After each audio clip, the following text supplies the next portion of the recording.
오늘 성경 말씀 같이 보겠습니다. 로마서 12장입니다. 1절에서 5절까지인데 한 절씩 교독한 후에 마지막 5절은 함께 읽었으면 좋겠습니다. 제가 먼저 로마서 12장 1절을 봉독해 올리겠습니다.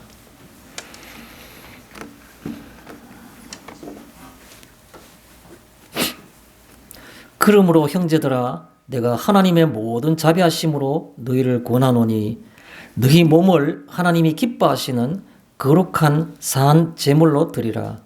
이는 너희가 드릴 영적 예배니라.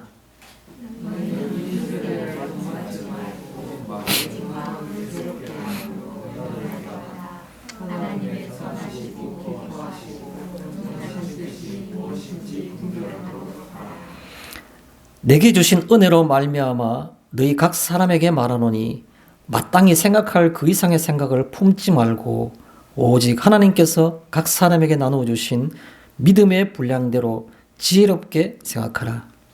우리가 한 몸에 많은 지체를 가졌으나 모든 지체가 같은 기능을 가진 것이 아니니 이와 같이 우리 많은 사람이 그리스도 안에서 한 몸이 되어 서로 지체가 되었느니라. 아멘.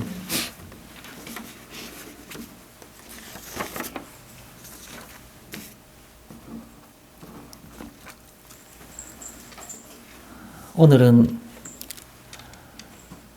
밖에 비가 가볍게 조금씩 오는 것 같습니다. 여름에는 비가 하도 많이 와서 좀 지나칠 정도로 걱정도 되고 했었는데 가을 들어서는 또 비가 많이 안 와서 저희들이 농작물들 전 잘 모르겠습니다만 가을 배추라든가 그런 것들도 비를 필요로 했는 것지 않았나 이렇게 생각이 듭니다. 오늘 반가운 또 단비가 온다는 생각이 들어서 아침에 제가 잠에서 깨어서 밖을 보니까 길바닥이 다 이렇게 젖어 있더라고요. 그리고 그 아파트 창문 바깥에 난간에도 보면 그 쇠로 된 난간에 물방울이 이렇게 쭉 맺혀 있는 거 보니까 조용히 자는 동안에도 단비가 왔었구나라는 생각을 했고, 교회 오는 동안에도 세찬 비는 아니지만은 가랑비가 계속해서 창문에 이렇게 부딪히는 걸 보면서 이 단비가 조금 더 왔으면 그런 생각도 해봤습니다. 오늘 이 성경 말씀은 로마서 12장입니다. 첫 부분에 나오는 말씀이죠. 제가 지난주에 이 성경 말씀에 특히 이 본문에 관한 어떤 성격에 대해서 조금 말씀드린 적이 있습니다. 그게 바로 뭐냐 하면 로마서는 1장부터 시작해서 16장까지 있지만 16장은 마지막에 우리가 보시면 대부분이 문안 인사들입니다. 누구에게 문안한다, 누구에게 문안한다 했기 때문에 거기에서 별다른 어떤 바울의 특별한 의지를 보기는 힘듭니다. 물론 거기에 나온 사람들의 이름들 몇면을 보면 바울이 얼마나 가까운 사람들이고 이 사람들과는 어떤 관계인가를 어떤 그런 그 학문적으로 지식적으로는 알 수도 있습니다. 예를 들어서 바울이 말할 때 이름들을 보면 옛날에 우리나라에도 그런 게 있지 않습니까? 돌쇠라고 말하면 그것은 양반 이름이 아니고 천민의 이름이었지 않습니까? 그것처럼 크게 나오는 이름을 보면 이 사람이 신분이 아마도 노예의 신분일 거다. 자유인일 것이다. 한가만 이 사람은 로마 어떤 시민권을 갖고 있는 헬라인일 것이다. 이런 식의 어떤 것들을 짐작하기 때문에 로마서 16장에 나오는 이름들만 가지고도 연구 논문을 쓰는 사람들도 많습니다. 그래서 그런 의미를 있다 그러면 있는 건데 일반적으로 우리가 성경 읽을 때에 받아들이는 어떤 그런 것들은 지식적인 것이 아니라 생각할 것 같으면 보통은 1장부터 11장까지가 신학적인 설명입니다. 우리는 어떻게 구원을 받게 되었으며 그런 과정들에 대해서 신학적으로 구약을 배경으로 해서 아주 논리정연하게 정리한 것이 바로 1장부터 11장까지의 말씀입니다. 오늘 우리가 성경 본 말씀을 지금 우리가 읽었는 이 12장부터 15장까지는 그런 우리가 그 신학적인 설명 이런 것들 우리가 어떻게 구원을 받았는지라고 말한 다음에 그러면 우리는 어떻게 살 것인가라는 어떤 그런 삶에 대한 조언, 도움되는 말 혹은 그렇지 않으면 권면, 이렇게 했으면 좋겠다고 권하는 말, 이 표현들이 바로 오늘 12장부터 15장까지 나오는 겁니다. 특히 이 12장 첫머리에 나오는 이 12장에 나온 이 말은 앞에 나오는, 뒤에 나오는 앞으로 그 계속해서 서술할 이 권면에 대한 가장 핵심적인 어떤 대명제를 적어놓고 시작하는 겁니다. 그게 바로 뭐냐 하면 오늘 12장에 나오는 1절과 2절입니다. 이 12장 1절과 2절은 12장, 13장, 14장, 15장에 나오는 바울의 그 권면에 대한 핵심적인 그 내용을 한 단어로 먼저 결론을 내리고 그 다음에 이렇게 풀어나가고 있습니다. 그래서 오늘 이 누가복음 12장 1절과 2절을 우리가 이해를 한다 그러면 그것은 앞으로 나오는 바울의 신앙생활에 관한 권면에 대해서 가장 핵심적인 내용을 우리가 이해했다라고 볼 수도 있는 것입니다. 그런데 오늘 저는 제목을 영적 예배라고 이렇게 잡았습니다. 영적인 예배, 영적 예배. 어떻게 보면 바울이 지금 말하고자 하는 그 신앙생활에 대한 권면, 그것은 한 단어로 함축해보라 라고 말하면 삶이 곧 영적인 예배이다. 그 말을 하고 싶어 하는 겁니다. 바울이. 그래서 우리가 지금 현재, 우리가라는 말은 조금 이상하다면 이 바울이 로마 교회에 있는 편지글이 바로 로마서인데 이 편지글 수신인들, 로마 교회 교인들 향해서 표현하기를 너희가 이때까지는 뭐 구약의 하나님 믿다 보니까 율법을 지키면 이게 신앙생활이고 이게 종교 행위라고 생각하는데 지금부터는 그렇지 않다 말하는 겁니다. 그래서 율법의 행위를 따르지 않고 우리가 지금 하나님의 백성, 하나님의 자녀가 될 사람들은 어떻게 살 것인가라는 신앙적인 삶이 무엇인가를 얘기하고 싶어 하는 겁니다. 그래서 율법의 행위를 따르지 않고 예수를 메시아로 구주로 믿은 사람들은 어떤 삶을 살아야 되는가를 구체적으로 얘기하고 있는 겁니다. 바울이 권면하는 이유가 있습니다. 바울이 자기는 한 번도 만나지도 못했던 이 로마 교회 교인들에게 명령을 할 수는 없겠죠. 어떻게 하라고 명령할 수 없으니까 그냥 부드러운 말로 권면하고 있는 겁니다. 신앙의 권면은 은혜를 어떻게 보면 그것을 유효하게 하는 어떤 과정일 수도 있습니다. 도움이 될 수도 있습니다. 우리가 어떤 사람에게 신앙적인 권면을 한다라고 말하는 것은 그 사람이 가지고 있는 은혜, 그 사람이 받았던 은혜를 효과적으로 유효하게 만드는 도움이 될 수 있기 때문에 우리는 권면을 하는 겁니다. 그래서 오늘 본문의 성격을 보면 바울이 믿은 사람들, 율법의 행위가 아니라 예수를 그리스도, 즉 구주로 믿은 사람들이 어떻게 가야 되는가에 대한 신앙적인 얘기를 권면하는 내용이 바로 오늘부터 시작하는 12장의 말씀이다라는 것입니다. 본문의 성격이 그렇다는 것이죠. 자, 그 다음에 한 가지 더 얘기하고 싶은 것이 있다면 기독교 윤리가 바로 이 부분이란 겁니다. 기독교 윤리. 기독교 윤리란 것은 일반적인 윤리하고는 조금 다릅니다. 일반적인 윤리는 우리가 세상을 살아갈 때 지혜로운 어떤 그런 것들, 그렇지 않으면 최소한의 공동체 속에서 지켜야 될 어떤 그런 예절들, 이런 것들이 일반적인 윤리라고 볼 수 있습니다. 그런데요, 일반적인 윤리는 하늘과 땅을 혼합시킬 수가 없는 겁니다. 하늘은 하늘이요, 땅은 땅인 겁니다. 일반 윤리는 땅에 있는 가치이지 하늘의 가치까지를 포함시킬 수 없기 때문에 한마디로 표현해서 일반적인 윤리는 하늘과 땅을 혼합시킬 수 없다는 겁니다. 그래서 바울은 하늘은 하늘이기 때문에 그래서 믿는 자, 하나님 나라의 백성들이 살아가야 될 그런 일반적인 어떤 그 삶의 질, 삶의 모양, 삶의 형태, 삶의 방향 이런 것들을 기독교 윤리적인 관점에서 서술하고 있는 부분이 바로 오늘 본문의 성격이다라는 겁니다. 그래서 우리가 속 시원하게 생각할 수 있습니다. 예수를 믿는다는 것, 신앙생활이라는 게 뭐냐라고 생각한다 그러면 우리가 어떻게 이렇게 표현할 수 있습니다. 내가 성경 속에 나오는 내용들을 내가 잘 이해하고 그것을 따라서 하는 것이 신앙생활 아니냐. 또 어떤 사람들은 신앙생활 그거 교회에서 가서 예배드리고 내가 그렇게 하는 것들 아니냐. 말씀을 따라서 하는 것도 교회에 출석해서 예배를 드리는 것도 다 신앙생활의 한 형태이죠. 그러나 그것이 신앙생활의 본질, 핵심이라고 볼 수는 없는 겁니다. 신앙생활의 핵심과 본질이 뭐냐? 저는 이것을 오늘 여러분들에게, 성도님들에게 질문을 던지면서 이 말씀을 좀 서술할까 합니다. 우리가 논리적으로 깨닫지는 못하고 정리하지 않았지만 피상적으로 생각하고 있는 신앙생활이라는 것, 다른 말로는 신앙의 본질, 신앙의 본질이라는 게 뭡니까 도대체? 내가 믿는 사람으로서 삶이란 게 살아간다고 노력하는 게 뭡니까? 교회에서의 봉사활동, 교회 와서 내가 남모르게 봉사하는 거, 그것도 신앙생활의 한 형태일 수는 있습니다. 그러나 그것이 본질이고 그것이 정체라고 말하기는 힘듭니다. 어떤 본질이 있는데 그 본질에서부터 파생돼 나오는 것들, 그런 어떤 형태들은 몇 가지 있을 수 있겠죠. 예배 드리는 것들, 말씀을 따라 살아가는 것들, 이런 것들. 그러나 그 자체를 우리가 신앙의 본질이고 핵심이라 말하기는 힘듭니다. 그래서 저는 여러 성도님들이 오늘 이 성경 말씀을 생각하는 도중에 계속해서 신앙생활이 무엇이냐, 신앙의 본질이 무엇이냐를 생각하시면서 이 말씀을 대했으면 합니다. 자, 그러면 오늘 우리가 읽었던 성경 말씀의 본문을 우리가 쉽게 조금 더 설명을 하고 서술을 하고자 합니다. 오늘 12장 첫 1절과 2절이 중요하다고 말씀을 드렸는데 12장 1절은 이렇게 시작합니다. 그러므로 형제들아 라고 표현하고 있습니다.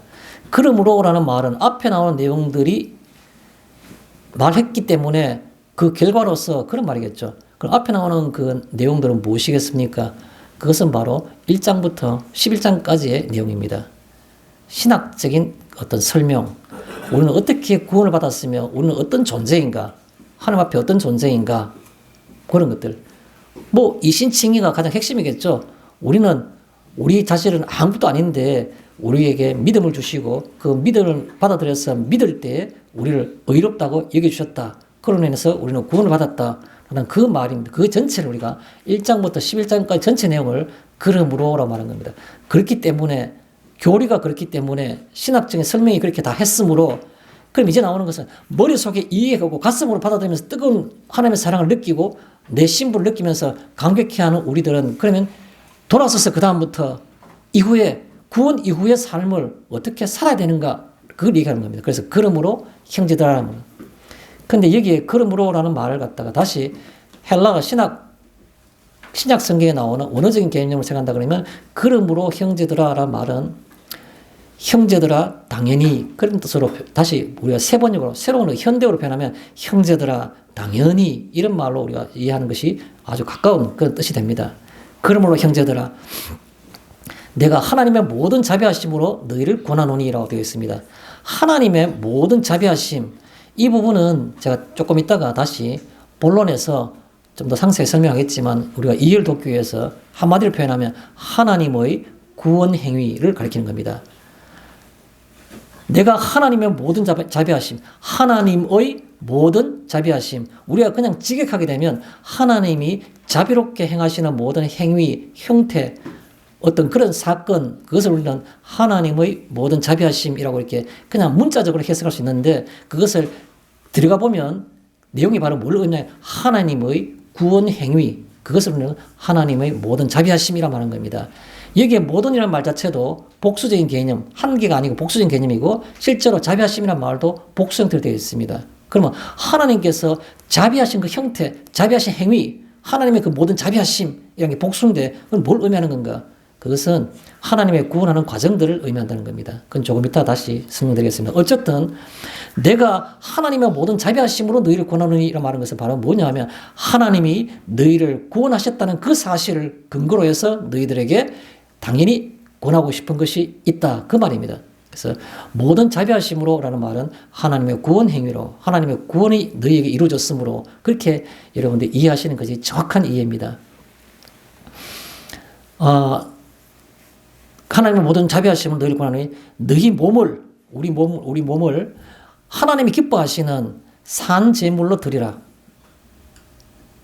우리 몸이란 말은 무슨 말이겠습니까? 실제로 이 신체를 드리란 말이라기보다는 우리 몸이 있는 현실, 우리 몸의 현실, 다르게 표현하면 우리가 이 땅에 출생함으로부터 그 다음에 사망, 죽음 일에 이르기까지 있는 그 삶이라는 모든 시간들, 인생 자체를, 인생 전부를, 그런 말이에요. 그걸 몸이란 말로 표현하고 있습니다. 내 몸을 하나님이 기뻐하시는, 자, 내가 하나님 앞에 내어놓을 수 있는 게 바로 뭐냐면 내 인생이라는 이 시간들, 이것들을 하나님이 기뻐하시는 산 제물로 드려라.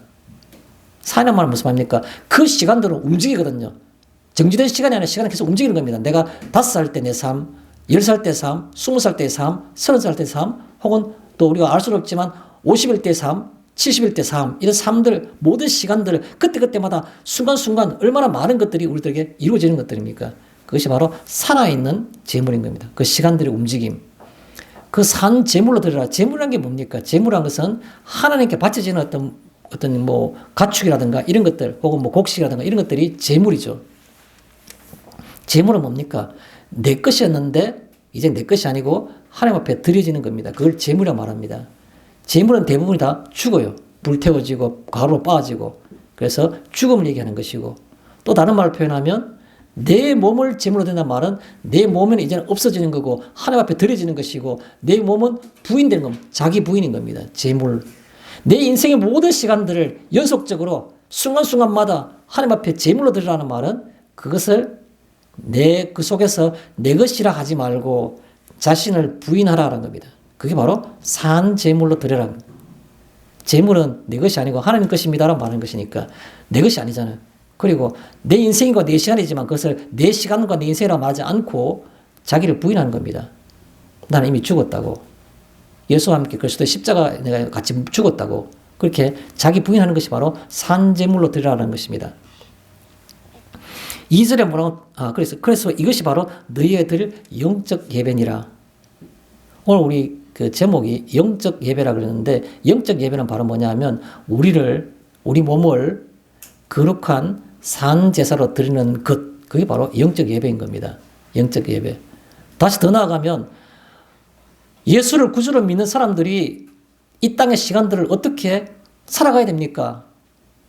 영적 예배를 드리면서 살아가면 된다. 영적 예배가 뭡니까? 너희 몸을, 너희 모든 시간들을 하나님 기뻐하시는 산 제물로 네 것이라 하지 말고 자기를 부인하며 하나님 앞에 드리는, 그게 바로 영적 예배이고, 그게 모든 대명제가 되고 가장 기초가 되는 겁니다. 믿는 사람이 신앙생활을 어떻게 할 겁니까? 영적 예배로 살아가는 겁니다. 영적 예배로 어떻게 살아가는 겁니까? 네 것을 네 것이라 말하지 않고 하나님 앞에 그것을 내어놓고 자기 자신을 부인하며 하나님이 기뻐하신 것을 생각하며 그 시간을 따라서 살아가는 것이다. 그게 바로 여기서 말하고 있는 것들입니다. 2절에 뭐라고 말하고 있습니까? 너희는 이 세대를 본받지 말고, 이 세대란 말은 우리가 살아있는 지금 현재 우리가 직면하고 있는 현실을 우리 이 세대를 말하겠죠. 이 세대. 또 어떤 면에서 생각하면 하나님의 시선에서의 세대가 이 세대인 겁니다. 우리는 이 세대가 너무 화려해요. 너무 좋아요. 너무 그 속에 빠져들고 싶어요. 좋은 것들 한두 가지라야 말이죠. 이 세대, 그러나 하나님의 시선이란 말은 무슨 말입니까?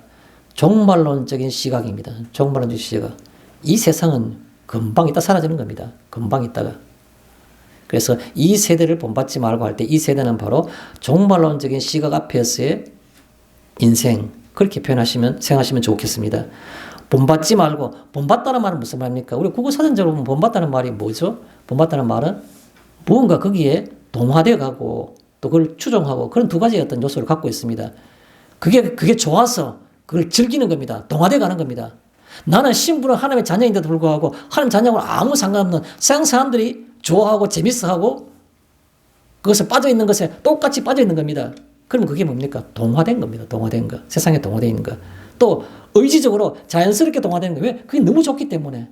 너무 맛있기 때문에. 그 음식 안 먹을 수가 없어요. 그것도 추종하는 겁니다. 내가 안 해봤지만 세상 사람들이 다 좋아하는, 다 귀하게 생각하는 것들. 명예, 권세, 뭐 이런 거 있지 않습니까? 재물. 그걸 추종하는 겁니다. 그걸 그렇게 해서 본받다라고 말하는 거예요. 본받다. 동화되거나 추종하는 것들. 그것을 본받다 말하는데 그거 하지 말라는 겁니다. 너희는 이 세대를 본받지 말고 거기에 동화돼 가거나 똑같이 되거나 그것을 좋게 여겨져서 그것을 해보고 싶다는 어떤 그런 추종을 하거나 그런 거 하지 마라. 그 말. 너희는 이 세대를 본받지 말고 오직 마음을 새롭게 함으로, 마음을 새롭게 한다는 말은 순간순간 연속적으로 뭔가 구별되도록 하는 겁니다. 연속적으로 구별되는 그걸 새롭게 함으로 변화를 받아. 그러면 내가 뭔가를 구분하게 되면 어떤 그 원래 있던 그런 그 동화되어 갔던 본받는 부분들이 뭔가 조금 달라지겠죠. 그래서 어제와는 다르게 오늘이 또 오늘과는 다른 내일이 이렇게 변화되어 가는 것들이 우리에게 필요한 겁니다. 그래서 새롭게 함으로 변화를 받아 방향이 있습니다. 하나님의 선하시고 기뻐하시고 온전하신 뜻이 무엇인지 분별하도록 하라.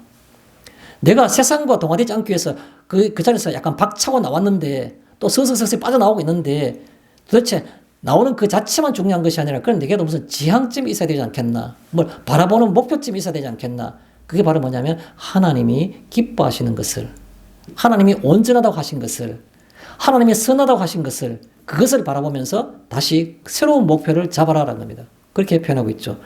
3절에 내게 주신 은혜로 말미암아 너희 각 사람에게 말하노니, 바울의 상투적인 표현입니다. 마땅히 생각할 그 이상의 생각을 품지 말고, 어떤 일을 생각하는데 상식적이거나 그렇지 않으면 합리적인 것에서 벗어나가지고 모든 사람이 다 목회자가 되어야 되는가? 그러면 그건 아니잖아요. 그래서 사람이 받아있는 달란트, 재능이 다르고 하나님의 직임이 다르고 다 다른데, 교회의 직임이 다른데 내가 무슨 뭐 모든 것이 다 맨날 교회 와서 살아야 되고. 제가 어릴 때니까 뭐 초등학교 다니는 이런 무렵입니다. 제가 그 교회에 나가는 교회에 그 우리 어머니 친구분 되는 그 집사님들이 여러 분 계셨습니다. 그런데요, 대부분이 교회에 말썽이 되는 분들이 있었습니다. 어떤 분이냐니까 집에 좀 속되게 표현하면 뭐 그 천박한 표현이 모르지만 살림을 하지 않고 교회 와서 사는 겁니다. 늘 교회 와서 사는 겁니다. 저녁 때면 교회 주무시는 겁니다. 다른 교집사 며칠 기도하고 기도하고 전 자세히 안 봤습니다만 잡담도 하시는지 모르겠지만, 그래서 교회에서 그냥 주무시는 겁니다. 그냥 아이들 간수하고 남편 이렇게 필요한 거 챙겨주고 이런 것들은 거의 돌보지 않고 그냥 교회 은혜로 그냥 교회 사시는 겁니다. 한술 더 드시는 분도 있었습니다. 기도원에 그 산에 있는 기도원에 집회 있다면 집회마다 다 찾아가는 겁니다. 집에 살림할 수 있습니까? 보따리 울머지고 가면 보통 기도원이 일주일씩 이렇게 거기서 부흥성회 이런 거 하지 않습니까? 기도원 부흥성회 이런 거. 결국 나중에 그분 어디 가신 줄 압니까? 저쪽 산에 올라가가지고 그 당시에 아주 유명한 이단이 있었는데 이회자라고 있었는데, 그 사람 자기가 죽으면 3일 만에 살아난다고, 자기가 이번 여름에 물에 빠져 죽을 거라고, 정말 물에 빠져 죽었어요. 3일 만에 살아날 줄 알고 다 펴놓고 기도했는데 죽었지 않습니까? 그게 계속 따라다니는 분이 있었어요. 그 정도로 무슨 말입니까? 마땅히 생각할 그 이상의 생각을 품지 말고 하나님이 각 사람에게 나누어 주신 믿음의 분량대로, 어떤 사람들에게는 믿음이 큰 어떤 분량을, 어떤 사람에게는 작은 믿음의 분량을, 그냥 그 작다고 해가 그건 의미가 없는 것이 아니죠. 겨자씨만한 믿음이 있더라도 내가 산을 옮길 수 있다 그랬지 않습니까? 그래서 하나님께서 각 사람에게 나누신 그 믿음의 분량대로, 그 분량 그대로 그것을 가지고 지혜롭게 생각하는 겁니다. 지혜롭게 생각하는 말은 합리적으로 생각하라. 하나님의 뜻 가운데서 하나님의 뜻으로 생각하라. 그 말이겠죠. 4절에 뭐라고 되어 있습니까? 4절에 우리가 한 몸에 많은 지체를 가졌으나 우리 몸에는 코도 있고 입도 있고 귀도 있고 손도 있고 발도 있고 여러 신체 부위가 있지 않습니까? 그 신체 부위들마다 고유한 기능이 다 있는 겁니다. 그래서 말하기를 우리가 한 몸에 많은 지체를 가졌으나 모든 지체가 같은 기능을 가진 것은 아니니, 코는 냄새 맡고 귀는 사물을 바라보고 귀는 소리를 듣고 하는 서로의 모든 기능이 다 다르다는 겁니다. 우리 교회의 모든 각 사람이 이 교회에 맡아 있는 부분들, 또 재능적인 부분들은 다 다를 겁니다. 제가 이번 주 중에 큰 형님이 계시는데, 대구에 계시는데, 큰 형님 집에 잠깐 갈 일이 있어서 저녁에 잠깐 갔다 왔습니다. 그래서 큰 형님이 이사를 가신대요. 그래서 11월 말에 이사 간다고 하길래 제가 그래요. 며칠인데 하니까 큰 형 숙사분이 왜 이사 도와줄래? 니 힘쓸 수 있나? 그러더라고요. 그래서 옛날 같으면 할 수 있었죠. 그거 차버렸어요. 제보고 힘쓰라 그러면 힘 잘 못 씁니다. 사람마다 기능이나 재능이 다 다른 겁니다. 어떻게 그게 같겠습니까? 그래서 우리가 한 몸에 많은 지체를 가졌으나 모든 지체가 같은 기능을 가진 것은 아니니. 그럼 뭡니까? 우리 많은 사람이 그리스도 안에서 한 몸이 되어, 그렇지만 우리가 나는 코의 지체로서, 나는 귀의 지체로서, 나는 눈의 지체로서 이렇게 우리 많은 사람이 그리스도 안에서는 한 몸이 되어 각각의 직임을 감당하는 겁니다. 그래서 서로 지체가 되었느니라 이렇게 표현한 거죠. 하나하나 지체로 된다는 거죠. 이 말씀이 오늘 12장 1절에서부터 5절까지 있는 말씀입니다. 자, 저는 조금 전에도 그런 말씀을 드렸지만 여러 성도님들께 오늘 본론을 우리가 쭉 살펴볼 때에 머릿속에 신앙생활의 본질이 뭔가, 또 뭐 같은 말입니다만은 신앙의 핵심이 무엇인가 라는 생각을 하시면서 이 성경 말씀의 이 본론을 좀 더 생각하셨으면 좋겠습니다. 첫 번째입니다. 본론으로 1번이 하나님의 모든 자비하심이라는 말씀입니다. 하나님의 모든 자비하심. 제가 조금 전에 핵심적인 얘기를 서론에서 말씀드렸습니다. 하나님의 모든 자비하심이라는 것은 하나님의 구원 행위들을 우리가 통틀어서 하나님의 모든 자비하심이라는 겁니다. 하나님은 어떤 자비를 우리에게 베풀으셨습니까? 그 자비하심을 예를 들어 보겠습니다. 파스칼, 여러분 그 프랑스의 중세시대 때 그때 유명한 철학자죠. 팡세라는 그 철학서를 썼던 또 믿음을 가졌던 사람인데, 그가 팡세라는 그 책 속에서 수없이 중요한 사람들에게 귀에 알려져 있는 많은 말들을 합니다. 그 중에 한 말이 뭐냐 하면 이 우주의 영원한 침묵이 나를 두렵게 한다라고 말한 적이 있습니다. 책 속에. 그러면 하나님의 모든 자비하심이라는 것이 바로 하나님의 구원 행위란 건데, 하나님이 어떤 자비를 베푸셨는가? 태초에, 창세 이전에 영원한 침묵만이, 혼돈만이 그냥 그의 속에 존재할 때에, 그런데 그 이전에 누구를 부른 겁니까? 세상에 빛이 있으라 해서 천창조 하루 첫날이 시작되기도 전에, 그 창세 이전에, 성경 말씀에 창세 이전에 우리를 지명하여 불렀다 말하고 있습니다.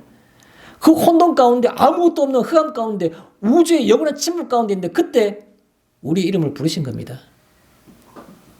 구원하시겠다고 예정하신 겁니다. 그것을 우리는 자비하심이라 말하는 겁니다. 하나님의 자비하심.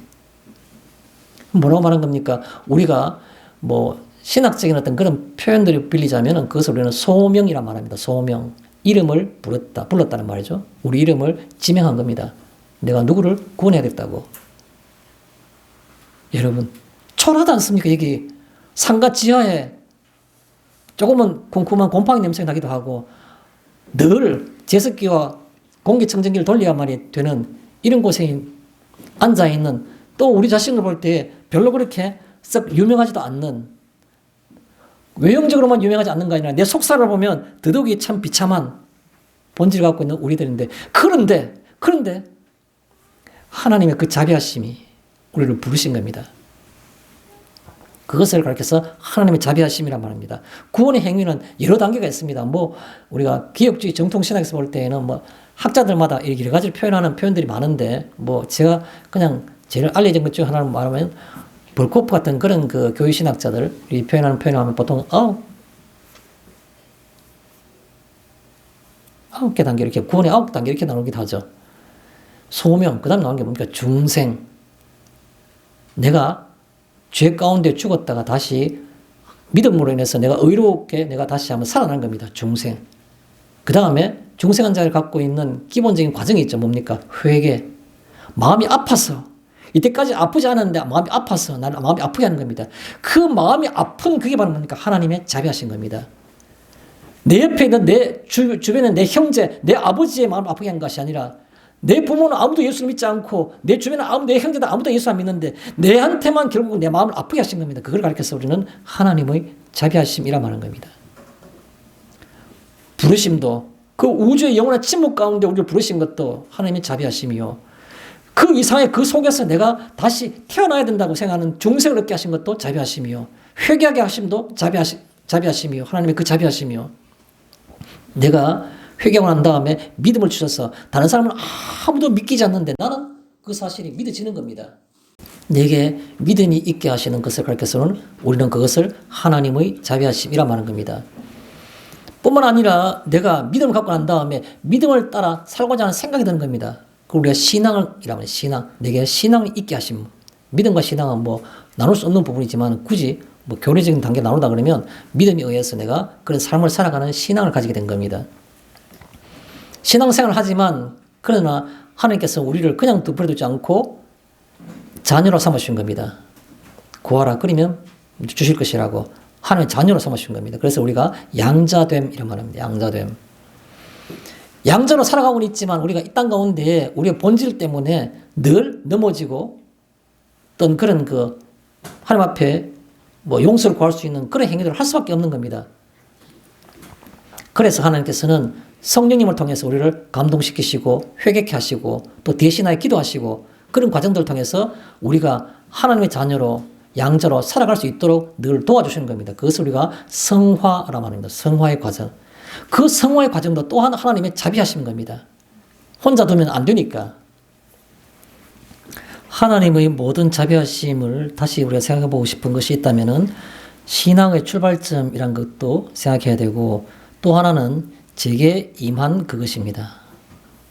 하나님의 구원 행위가 우리 교회 장로님에게 우리 교회 목사님에게 그것이 아니라 그 하나님의 모든 자비하심이 제게 그것을 생각할 필요가 있는 것이죠. 제게 임한 그것. 하나님의 모든 자비하심. 또 하나는 제가 조금은 이해하시기 어렵지만 제가 설명을 좀 제시하고 싶은 게 하나 있습니다. 뭐냐 하면 그 봉우리에서라는 말을 하고 싶어요. 그 봉우리, 산 봉우리 있지 않습니까? 산 봉우리.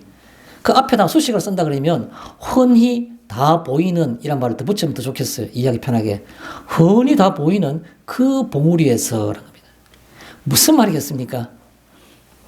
여러분, 산 위에 올라가면 밑에 마을이 다 보이는 겁니다. 훤하게 다 보이는 겁니다. 마을에 있을 때는 옆에 누가 있는지, 차가 어디서 누가 오는지 알 수 없지만 산봉우리 올라가면 바로 밑에 있는 게 다 보여요. 훤히 다 보이는 그 봉우리에서 그게 바로 하나님의 모든 자비하심으로라는 말입니다. 무슨 말입니까?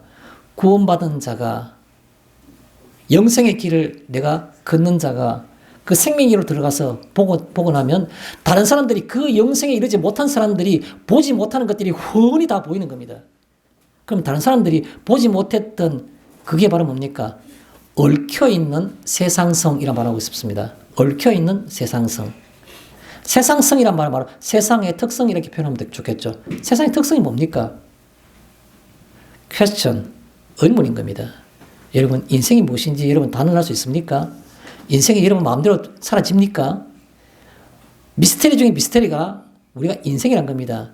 사람이 하루아침에 어떻게 될지 알 수 없는 것들, 그런 극적인 것들이 아니고 그냥 평탄한 삶을 하더라도 그 속에서 수많은 질문과 수많은 고통과 고민과 슬픔 속에서 인생이 이게 뭐냐라는 생각을 살아가는 것이 바로 인생이라는 그 세상에 있는 그 뭐라고 할까요?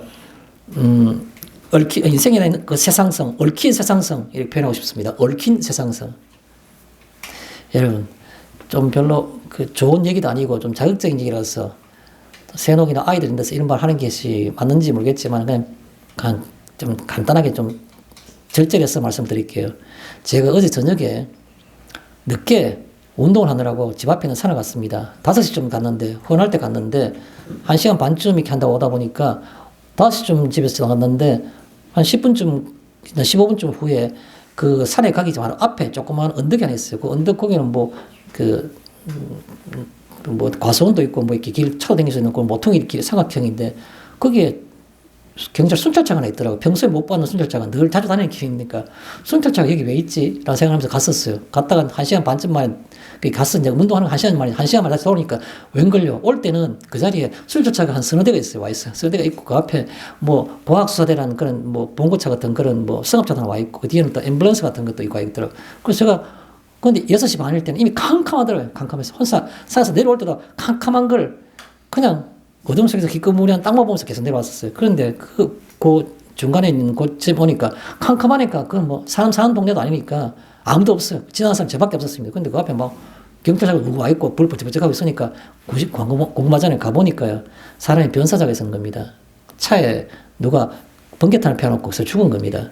그 변사자를 갖다가 실제 수습하고 거기서 조사하고 경찰에 와 있는 겁니다. 그래서 뭐 옷을 이렇게 다 탈의시켜가지고 그냥 알몸으로 이렇게 포대에 얹고 그 포대에서 이렇게 막콱뭐 쪼아가지고 이 과정을 다 봤습니다. 사람 신체를 보니까 어떤 보니까 머리는 염색인지 모르겠지만 까만 거 보니까 나이는 좀 이렇게 약간 중년 이상의 비대한 한 50초 중반 정도 안 되겠나 싶은 사람이 있습니다. 그걸 전부 탈의시켜가지고 차에서 끄집어내가지고 뭐 그걸 다 싸가지고 이렇게 싣고 그다음에 뭐 번개탄 난 자리 뭐 형태 뭐 사진 찍고 뭐 해서 제가 그래서 한 10분 이상 봤습니다. 계속해서 나중에 경찰이 보고 그냥 가시죠 하고 가길래 그걸 하소지 예 그냥 왔습니다.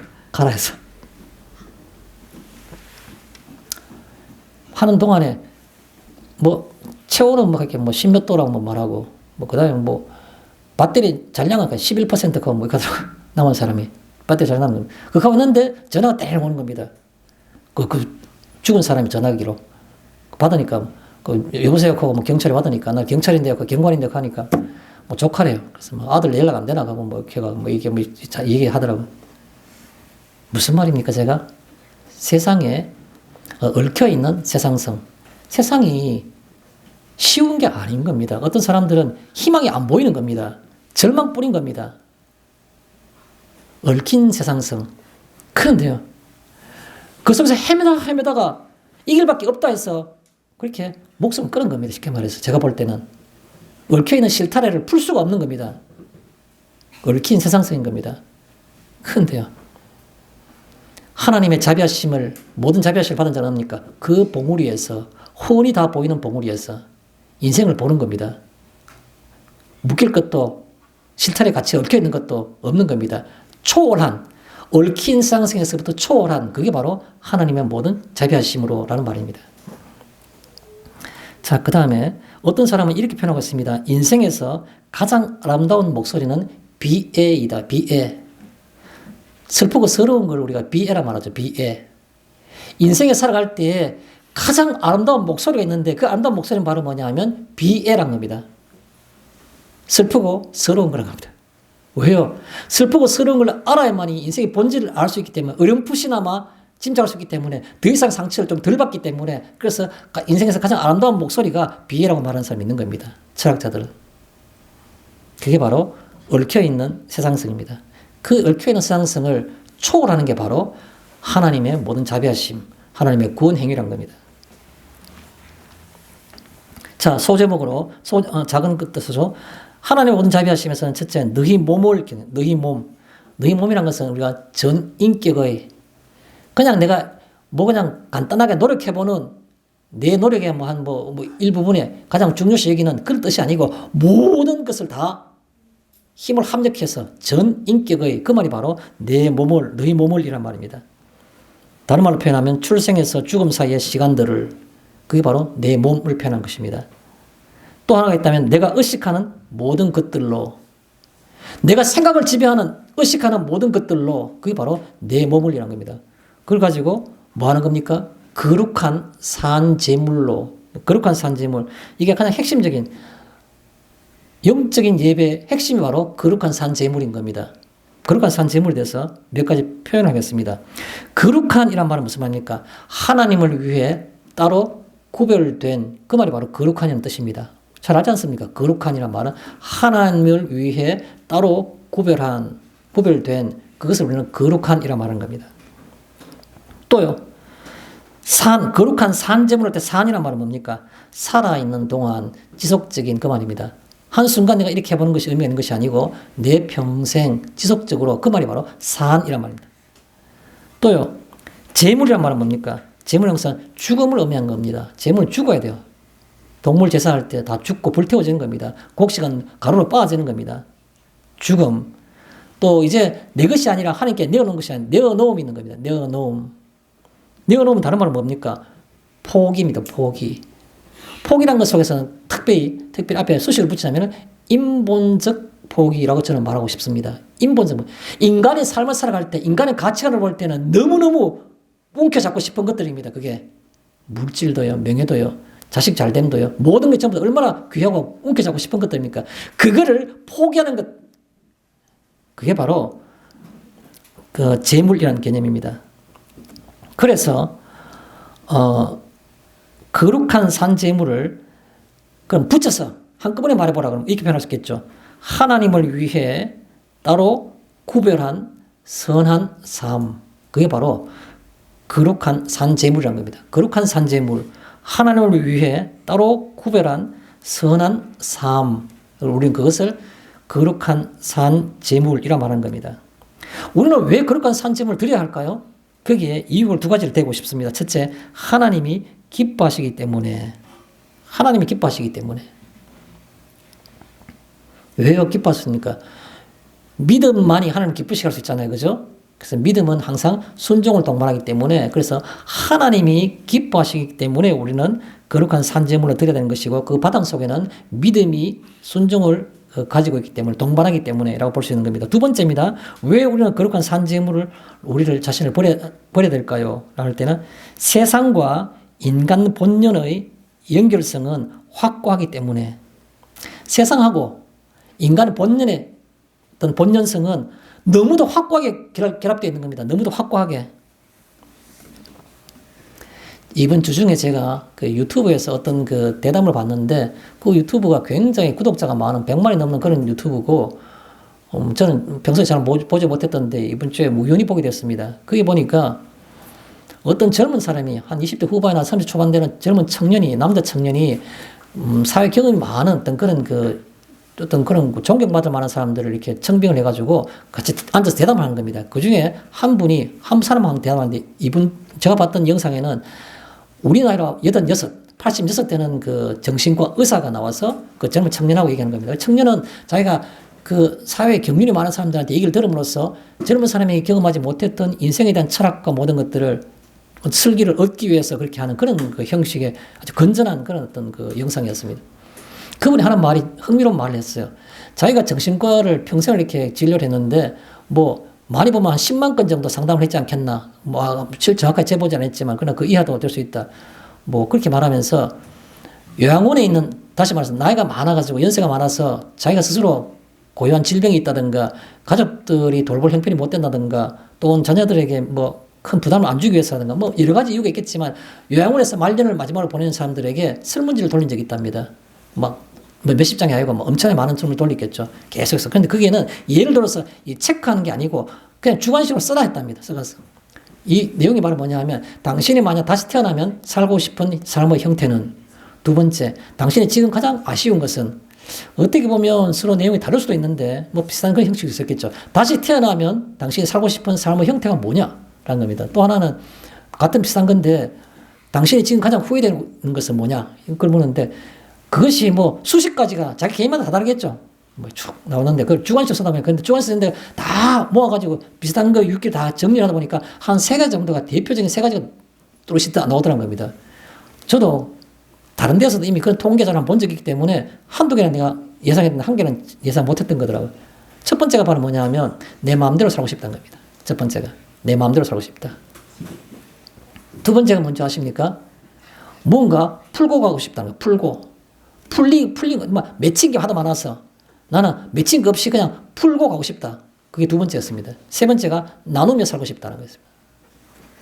첫 번째, 세 번째는 뭐 대충 이해가 된 것들이죠. 저는 세상 사람들이 충분히 그럴 것이라고 생각한 겁니다. 무슨 말 하고 싶은 겁니까? 세상과 그리고 인생은 너무나 확고하게 연결되어 있는 겁니다. 세상과 인간 본연의 어떤 그 마음은 너무나 확고해서 그걸 끊을 방법이 없는 겁니다. 그런데요, 믿음의 눈으로 보면 그 아무것도 아닌 겁니다. 세상으로 볼 땐 그게 가장 중요한 얘기일지 모르지만 저 혼자 생각입니다. 여러분 다르게 생각하실 수도 있겠죠. 내가 내 마음대로 살지 못했다. 왜 마음대로 살지 못했을까요? 가족들 먹이 살리기 위해서, 부모 마음 안심시키기 위해서, 또 내 아내가 이걸 원하기 때문에, 내 배우자가 이걸 원하기 때문에, 뭐 그런 것 때문에 자기가 하고 싶은 일을 따로 있었는데 그밖에 못했다는 거죠. 그게 정말 다음 생에 태어나면 그게 하고 싶은 겁니까? 그 자기 인생에 가치 없는 것이었습니까?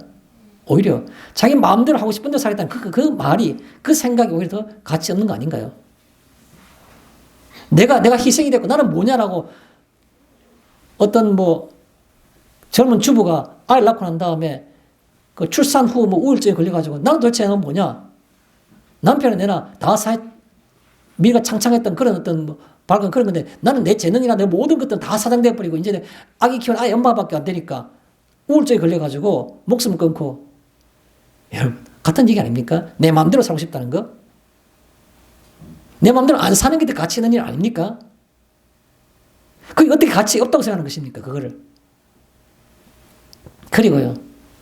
무언가 맺힌 것이 풀고 간다고요. 그 사람이 이런 말을 합니다. 자기가 어디 가서 그 뭐 강연을 했는데 그 강연을 하니까 어떤 사람이 나중에 뒤에 그 뭐 뒤에 자기 시간에 뭐 어떤 뭐 메일 같은 걸 해가지고 하는 거야. 왜 교수님은 결혼을 그렇게 부정적으로 생각하십니까? 라고 말하는 사람이 있는가 하면 어떤 사람은 똑같은 강의 듣는 학생 하나는 자기한테 왜 교수님은 그 자신의 개인적인 어떤 그런 걸 생각하지 않고 왜 결혼을 반드시 해야 한다는 결혼을 의무적으로 자꾸 강요를 하십니까? 똑같은 강의를 했는데 듣는 사람이 다 다르다는 겁니다. 여러분, 억울한 게 많고 생각도 못한 일들이 우리 주변에 얼마나 많이 일어납니까? 뭡니까?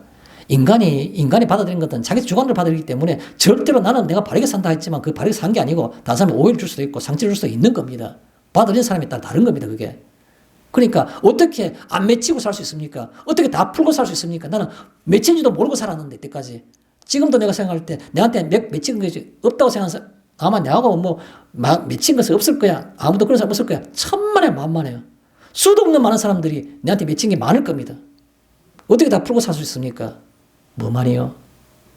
하나님 가치 있는 영생만이 이것들에서 벗어날 수 있는 겁니다. 그걸 뭐 하나 다 풀어야 되는 겁니까? 그것이. 마지막으로 나누고 산다고요? 다시 태어나면 정말 나눠주겠습니까? 인간 본연의 뿌리 깊은 그 부패성이 나누지 못하게 되는 겁니다. 깨달았죠? 빈손으로 왔다 빈손으로 간다고.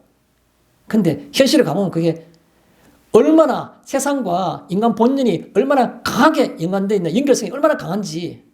그래서 뭐하는 겁니까? 거룩한 산재물로 내 자신을 드리라는 겁니다. 그 내 자신을 자기 부인을 하지 않으면 그것이 세상과 연결될 수밖에 없기 때문에 벗어날 수가 없다는 겁니다. 그래서 아예 내 거 아니라고 다 내어놓으면 뭐 나누고 뭐 나눠야 될 필요성이 의무적으로 뭐 의식적으로 내가 기억해야 되고 필요 없다는 겁니다. 거룩한 산재물이라는 건 바로 뭡니까? 자기 부인인 겁니다. 자기 부인.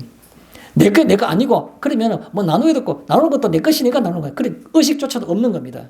거룩한 산재물. 그건 바로 뭡니까? 세상과 인간 본연의 어떤 것들이 너무도 확고하게 연결되어 있기 때문에 그걸 극복하기 위해서 우리는 거룩한 산재물로 우리를 내어놓는 겁니다. 두 번째입니다. 분별하도록 하라라는 2절의 말씀입니다. 분별하도록 하라는 말은 다른 말로 표현하면 하나님을 생각하라라는 말입니다. 유일한 해답이 거기만이 있는 겁니다. 인생 자체 속에서는 해답이 없는 겁니다. 인생 그 자체는 퀘스천인 겁니다. 그러나 거기만이 앤서가 있는 겁니다. 또 분별하도록 하라는 말은 하나님에 대한 생각은 인간 앞에 거대한 방해물이다. 이거는 바르트라는 신학자가 하는 표현입니다. 그 하나님에 대한 생각을 인간이 하잖아요. 그죠? 하나님에 대한 생각을 하게 되면 그 인간 앞에는 뭐가 있는 겁니까? 거대한 방해물이 생기는 겁니다.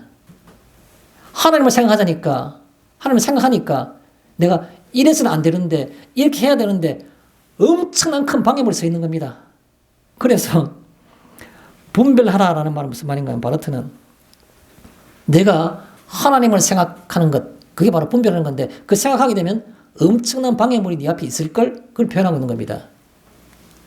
그러나 그러면 생각하지 않아야 되는가요? 생각하지 않을 수가 없어요. 뭐라고 표현한 겁니까? 여러분 로마서 우리가 공부했던 겁니다. 1장 19절에 잘 아는 말씀이죠.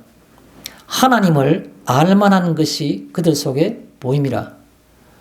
하나님을 알만한 것이 누구나 마음속에 다 보이는 겁니다. 왜요? 하나님께서 이를 그들 속에 보이셨느니라. 하나님이 그들 속에 심어 놓으셨기 때문에 내가 아무리 내 앞에 방해물이 있고 하더라도 내가 하나님을 모르겠다, 의식 못한다가 안 된다는 겁니다. 사람이 고민하면 고민할수록 인생 속에서 생활을 깊이 하면 할수록 그 속에서 하나님이 보이는 겁니다. 그래서 하나님을 알만한 것이 그들 속에 보임이라. 하나님께서 이를 그들에게 보이셨느니라 라는 로마서 1장 19절에 있는 말씀처럼 우리가 아무리 내 앞에 내가 분별하도록 하라.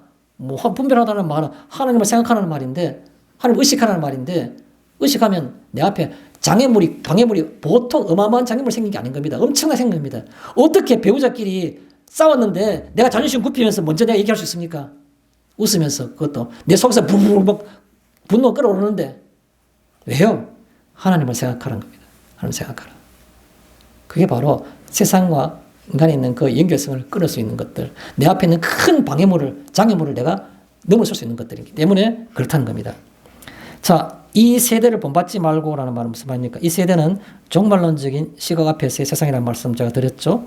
본받지 말라는 말은 동화되거나 추종하는 것이 아니라는 거죠. 그 다음에 그리스도 안에서 마음을 새롭게 함으로 변화를 받는다는 겁니다. 본받지 말고. 자, 그래서 이 세대를 본받지 말고라는 말을 제가 그냥 제 표현으로 표현하면 이런 겁니다. 돌이키는 생각을 그렇게 표현하고 싶습니다. 생각을 하면서 살자는 겁니다. 마음이 괴로워요. 인생 가운데 내가 어떻게 신앙생활을 해야 될지 모르겠다고요. 이 상황 속에서는 예수님이 어떻게 하시는지 내가 기억이 잘 안 난다고요. 적용하기 힘들다고요. 그럼 생각하십시오. 생각하시고 난 다음에 돌이키는 생각을 하십시오. 내 마음이 완악한 상태에서부터 주님의 마음으로 돌이키는 생각을 하십시오. 그러면 답이 보이는 겁니다. 돌이키는 생각을 저는 그걸 강조하고 싶어요. 그게 바로 이 세대를 본받지 말고라는 겁니다. 또 하나 하나님의 뜻을 이라 말할 때 하나님의 뜻은 뭡니까? 선하시고 하나님의 뜻이 선하시다는 말은 하나님의 방향. 하나님은 어느 방향일까? 그 생각하는 겁니다. 오른쪽이 하나님의 방향인지 왼쪽이 하나님의 방향인지는 하나님의 선하시고라는 것은 바로 그 표현을 하는 건데 하나님의 방향은 어느 쪽? 그 표현인 겁니다. 하나님이 선하시고 그 다음에 또 기뻐하시고라는 것은 하나님이 무엇을 이란 겁니다. 내 속에서 내 앞에 있는 상황들을 볼 때 내 그 상황을 볼 때 무엇을 이라고 생각하는 거죠. 무엇을 기뻐하시는가? 또 하나는 온전하신 이라고 할 때 온전하시는 말은 뭡니까? 하나님이 보여주셨던 이것이 내 생각이고 이것이 나의 길이라고 보여주셨던 나에게 보여주셨던 혹은 내게 알게 하셨던 그게 바로 온전하신 이라는 의미입니다. 세 번째입니다. 마땅히 생각할 생각 이상을 품지 말고 할 때 마땅히 생각할 생각 3절에 나온 말씀입니다. 마땅히 생각할 생각이 뭡니까? 그거는 기본 바탕이 어떤 것이 마땅히 생각할 거냐? 구원의 은총 아래에서 라는 뜻입니다. 십자가 아래에서. 네 생각이 이게 정당한 생각이고 마땅한 생각인지 아니면 지나친 생각인지 기준이 뭐냐는 겁니다. 간단해요. 구원의 은총 아래에서 생각해 보십시오. 라는 겁니다. 구원의 은총 아래에서 생각해 보십시오. 십자가 십자가 박히는 흙더미 그 위에 앉아서 라는 뜻입니다. 거기서 앉아서 생각해 보십시오. 그럼 그게 바로 마땅히 생각할 생각이 떠오를 겁니다. 또 하나는요. 마땅히 생각할 생각이라는 것은 바로 내가 겸손하게 생각하는 겁니다. 겸손은 하나님께 대한 우리 자신의 복종인 겁니다. 왜 겸손해야 될까요? 내가 인격적으로 성숙해야 되지 않습니까? 아니요. 그렇지 않습니다. 인격적으로 성숙하기 위해서 내가 신앙적으로 성숙하기 위해서 아니요. 겸손한 마음을 가지는 것은 하나님께 대한 나의 복종인 겁니다.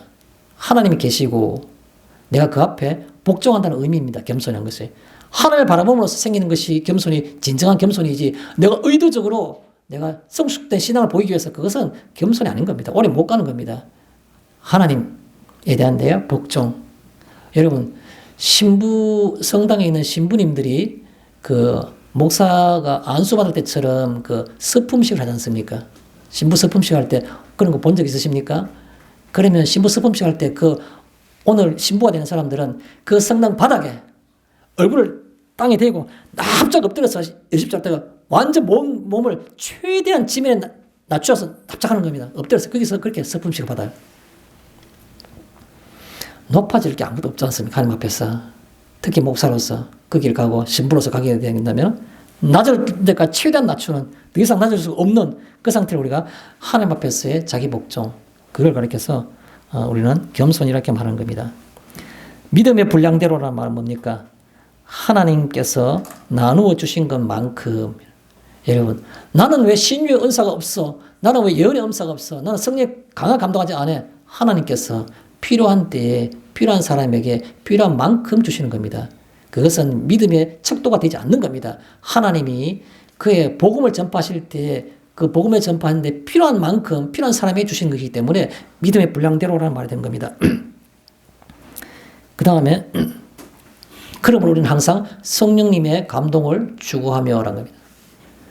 내가 가만히 있으면 내가 하나님의 뜻을 따라 분별하며 살아갈 수가 없는 겁니다. 그래서 믿음의 분량대로라는 말은 끊임없이 내 믿음의 분량에서만큼 최대한 하나님의 뜻을 분별하기 위해서 성령의 감동을 추구하기를 계속해야 하는 겁니다. 마지막으로 한 몸이 되어라는 것, 한 몸이라는 것은 우리 교회론이죠. 지체와 그리고 머리 대신 예수님.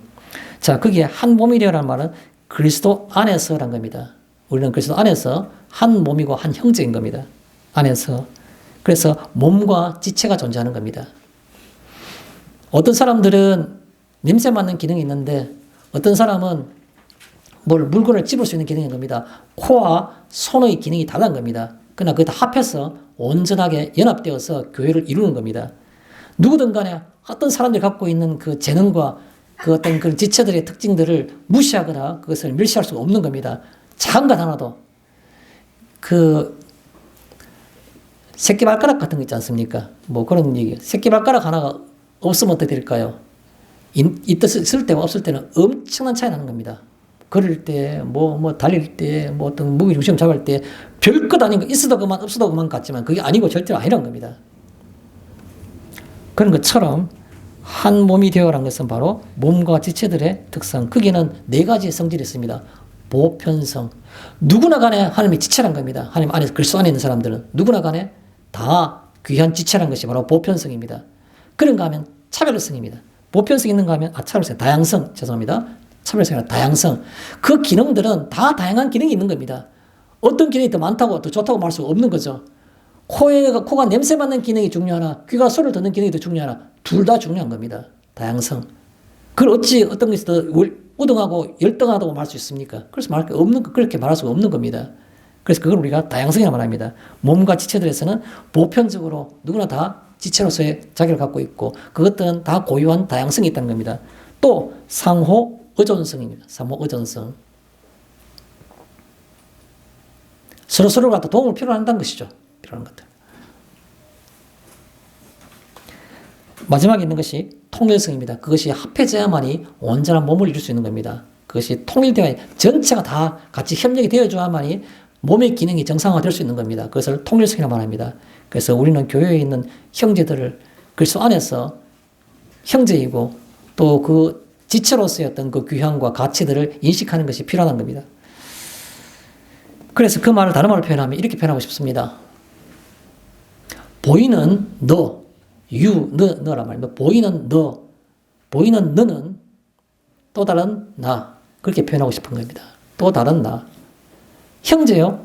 그러면 내하고 이촌이 아니고 무촌, 내 자신인 겁니다. 그리스도 안에 있는 형제는 바로 뭡니까? 보이는 너, 내가 내 몸이 아닌 너지만 그러나 그것은 바로 또 다른 나라는 그런 개념이 바로 몸과 지체에 관한 관계라 형제를 보는 관점이라는 겁니다. 결론을 내리겠습니다.